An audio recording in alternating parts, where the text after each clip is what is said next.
السلام عليكم ورحمة الله وبركاته. أصحاب غالية وسلامتهين ميل البؤاد دنيا كجوكتان ولكن صادق سيمبا أوفيشيال وحقوسونا هاي دالك ساوث أفريقيا عاصمة ديسا لبعض كيب تاون سوماليدا كنول أيا وحا سو وجهدي عبسي آد وحوغان ولي كوا ganacsatada maadaama maalmahan lagu gudo jiray lockdown waxa bilaabeen qowmiyadaha deegaanka halkaan in ay boobaan dukaamanka waxaan hadda ku suganahay area oo ay dukaamo badan laga boobay dukaamo kalena ee hadda booliska dul taagan yihiin marka xaalka aad iyo aad ay u yahay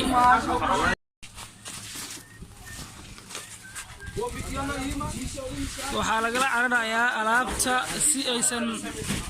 si aysan loo boobin ayaa alaabta loola baxayaa dukaanka waa ka xaalku ma sahlana loo soo duceeyo walaalaha ku dhaqan dalka Koonfur Afrika gaar ahaan caasimadiisa Cape Town caasimadiisa labaad ee Cape Town waa ka dukaamo qaarkood waa la boobay kuwa qaarkoodna hadda ayaa alaabta lagala baxayaa hadda waxaan ku suganahay dukaamanka meesha ay ku yaalaan xaafadda loo yaqaano Delaf ayaan hadda ku suganahay shacabka waxay isku dayayaan in ay boobaan dukaamanka hadda anaga banaanka waxa taagan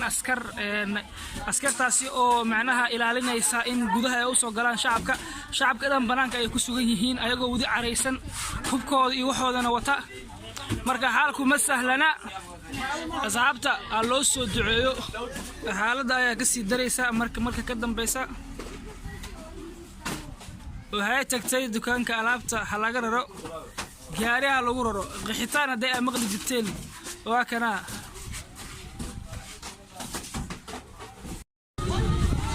Soomaaliya waa u jeedin waxa meeshan ka socdo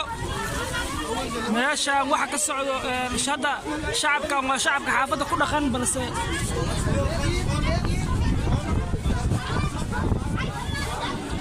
shacabka kale ee aan ku dhaqanan xaafadan ayaa laga cabsi qabaa